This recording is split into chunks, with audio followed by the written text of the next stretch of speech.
Salvation is my best gift ever.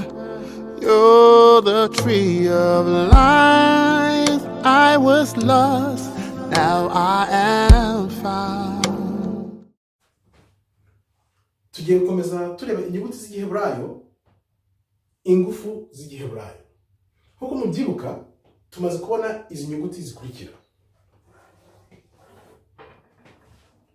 Aleph, Bet, Gimel, Dalet, He, Vav, Zayin, Het, Tet, Yod, Haf, Lamed, Mem, Nun, Samech, Ain, Pe. Uyu munsi tugiye kubona Tsadi. Niyo tugiye kurebera hamwe.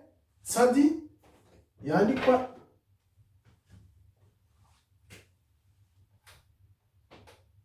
gutya. Tsadi.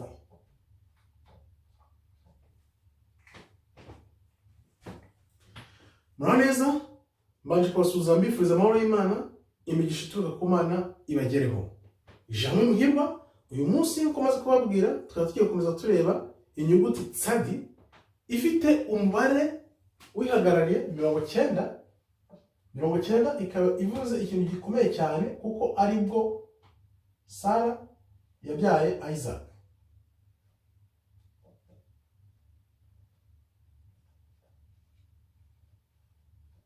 Tsadi mu giheburayo yandikwa ityo mu magambo arambuye.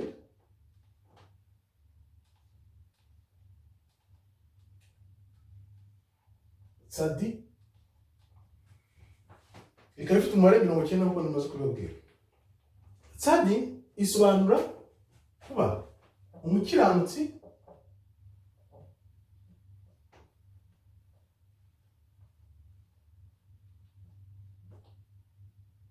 kuba umugaragu,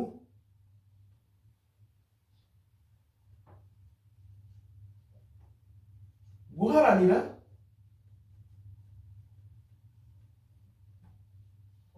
kugira ukwizera na Kristo. Ikavuga Kristo kuko ari umuntu wadupfiriye. Kristo agira ukwizera.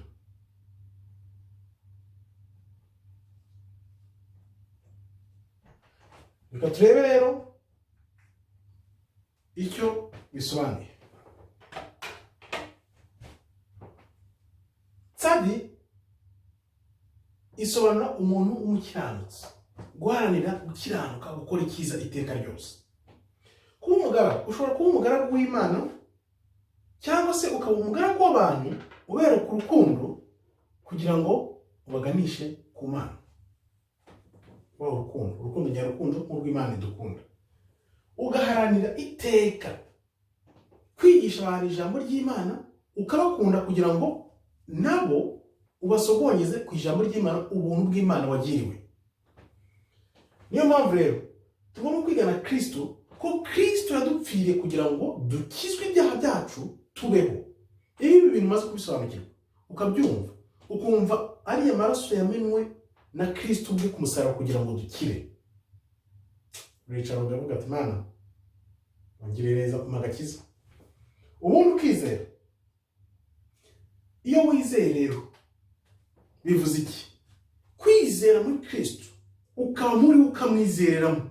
Nukuvuga Imana yo uko itubona ifata kwa kwizera kwacu, noneho ubutungane no gukiranuka kwa Kristo ikabutubonamo.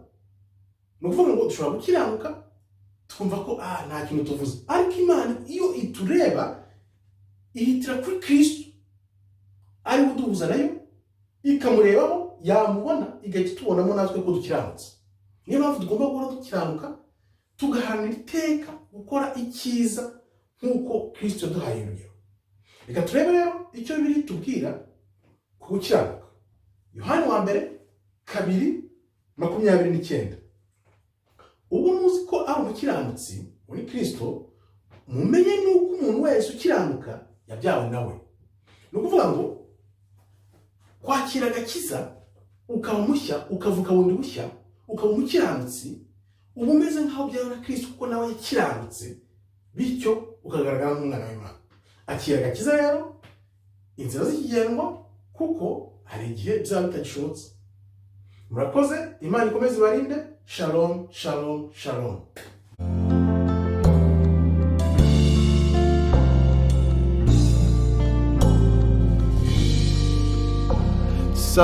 Salvation is my best gift ever. You're the tree of life. I was lost, now I am found.